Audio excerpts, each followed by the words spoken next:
If you wake up in the morning and you start having negative thoughts, man, this ain't my day. I woke up on the wrong side of the bed. I'm tripping. I just don't feel myself. Just stop for a second and start going over in your mind everything you have to be grateful for. Everything you already have, not everything you want. Because what you have is substantial. The fact that you can walk, that's a blessing. The fact that you woke up, that's another blessing. See, think, reason, that's another blessing. The fact that you can go somewhere and get yourself something to eat, that's another blessing. The ability to dream is a blessing. The fact that you have an opportunity to get it right is another blessing. The fact that you have any measure of health, that's another blessing. I could give you 50 things you ought to be grateful for right now. I don't even know you.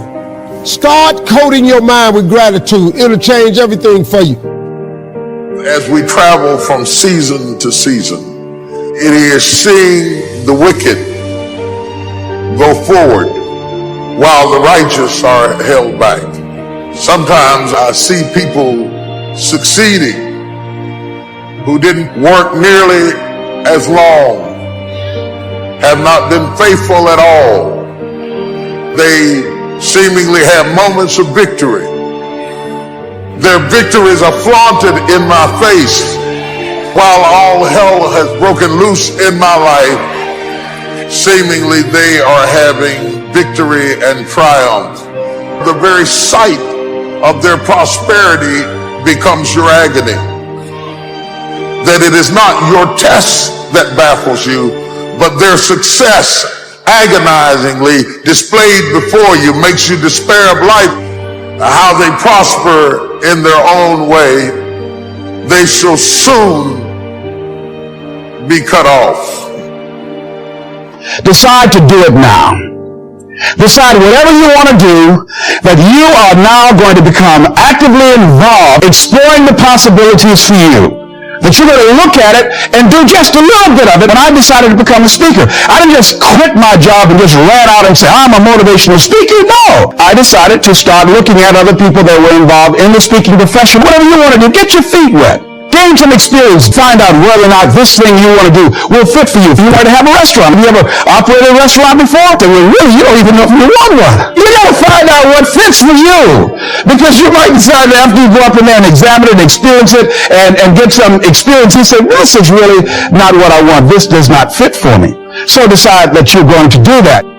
If you're giving space to guilt, you will not have the confidence you need to move forward. That will cause you to fail again. It's a negative cycle. The only way you can break it is to rise up and say, that's it. I am done living in the past, focused on my mistakes, reliving my failures, beating myself up. This is a new day. I'm emptying out all that infection. I'm going to receive God's mercy. You have to do this by faith, because every voice will tell you, you're a hypocrite. God's not going to forgive you. Look what you've done. Doesn't have anything to do with what you have or haven't done. It has to do with what Jesus has already done. But Joel, I made a lot of mistakes. I don't deserve to be blessed. None of us deserve it. This is what mercy is all about. That's why it's called the good news. Your sins have already been forgiven. You don't have to pay God back for your mistakes. The price has already been paid. When you fall down, don't stay down. Get back up again. When the accuser whispers, look at you. You blew it again. You'll never get it right. Just answer back, yes, I know I'm not perfect, but I am forgiven. I may not be where I should be, but I'm making progress. I'm moving forward. I'm not where I used to be. Don't let guilt poison your future. Empty it out. Sometimes it's hard to empty out the negative. When a person does us wrong, human nature wants to hold on to the hurt, become bitter, carry around a grudge. Who think, I'm not going to forgive them. They don't deserve it. You're not forgiving for their sake. You're forgiving for your sake. As long as you hold on to the hurt, the anger, the bitterness, it's not affecting them, it's infecting you. Unforgiveness is like a poisonous toxin. It may feel good to hold on to it, but it will contaminate your life. And a lot of times the reason we don't forgive is because what the other person does was wrong. They were clearly at fault. But when you forgive, you're not excusing their behavior. You're not lessening the offense. You're simply getting the poison out of you. You have to forgive so you can be free. Quit looking at it like you're doing them a favor. You're doing yourself a favor. See, it takes a lot of emotional energy to hold a grudge, to live with unforgiveness. You wake up, it's always on your mind, thinking about how they did you wrong. You may not realize you are spending emotional energy that you need for your dreams, for your goals, for your children. You won't become all you were created to be if you are wasting emotional energy on things that don't matter. That unforgiveness is an impurity. Yes, what they did was wrong, but you have to let it pass. You have to release it. When you do, you'll not only feel a new freedom, not only have more energy, but God will be your vindicator. He will make your wrongs right. You don't have to pay people back. You're not the judge. God is. Leave it up to Him, and He'll vindicate you better than you could vindicate yourself. This is what a lady did named Mary Johnson. She was a single mother of one son. When he was 20 years old, he was out late one night at a party. This young man came up that he had never met. His name was Oshie. He was 16 years old and had been drinking. There was an altercation.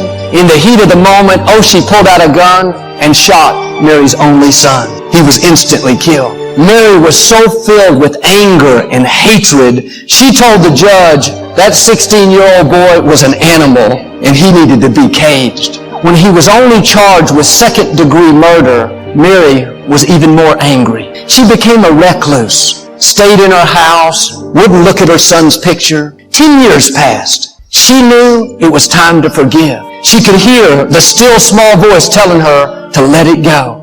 She contacted the prison to see if she could visit Oshie. They said yes, but Oshie said no. He wouldn't do it. She kept asking and asking. Finally, he agreed. She showed up at the prison. When she saw Oshie, he came around and gave her a big hug and held on to her. They wept and wept. Mary said, as I was embracing Oshie, I could feel hatred and bitterness rising up out of me and leaving my body. It was so strong that she fell over. Oshie had to hold her up. That day, Mary not only emptied out the unforgiveness, but she found a new son. 7 years later, Oshie was released on parole, didn't have any place to live. Mary said, you can live next door to me. She calls him her spiritual son. Mary started an organization called From Death to Life to help mothers who have lost children to violence. Now she and Oshie go out and speak at conferences and schools about unforgiveness and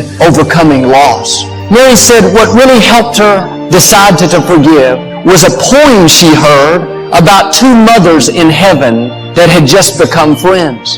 One mother asked the other, who is your son? She said, my son is Jesus. I'm Mary. Mary asked, who is your son? She said, my son is Judas. When Mary Johnson heard how in this poem, Mary, the mother of Christ, had befriended the mother of Judas, she knew she had to reach out to that other family. Now she helps other mothers do the same thing. Out of your pain can come your purpose. I saw a lady on television recently.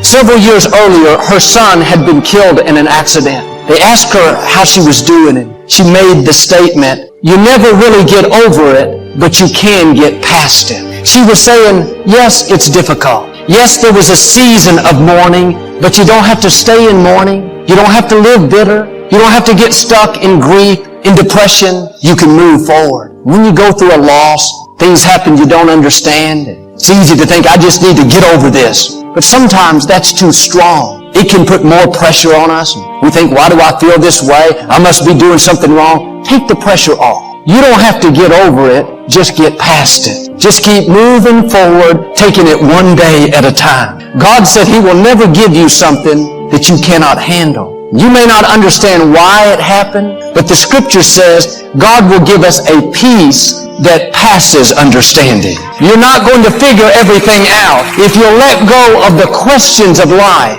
you will have a peace that goes beyond what you can understand. Toward the end of Jesus' life, He'd been betrayed by a disciple, mocked by the soldiers, falsely accused. Now, He was hanging on the cross, wearing a crown of thorns, about to breathe His last breath. He did something significant. He could have just died and went on to heaven, that was it. But He said, Father, before I go, I need to take care of one last thing. Forgive them, for they know not what they do. They didn't ask for forgiveness. They didn't deserve it. Jesus was saying, in effect, I'm not going to leave this earth with anything negative in me. He was showing us by example how we should release the toxins. I read where Leonardo da Vinci was painting a portrait of Christ. He let some small children in the room to watch him paint. One of them accidentally knocked over the easel. He became very upset and ushered them out of the room. He sat back down to finish, but he said he could not paint the face of Christ with anger in his heart. That's what happens when we hold on to the negative. It stifles our creativity. We don't do our best work. It's because there's infection that's slowing us down. Are you allowing negative things in your container? To reach the fullness of your destiny, you need to operate at your maximum potential. If you have a little bitterness, a little guilt, a little jealousy, a little worry, if you add up all the space the little is taking, you're only operating at a fraction of what you could. I'm asking you to empty all that out. God is ready to fill your life with good things. He wants to keep you young and strong. Do your part and make room for Him. Every morning, empty out the guilt, empty out the worry, empty out the discouragement. And when the impurities come, when the infection comes, don't let it stay. Let it pass on through. Keep your heart pure. If you do this, I believe and declare you're going to step up to a new level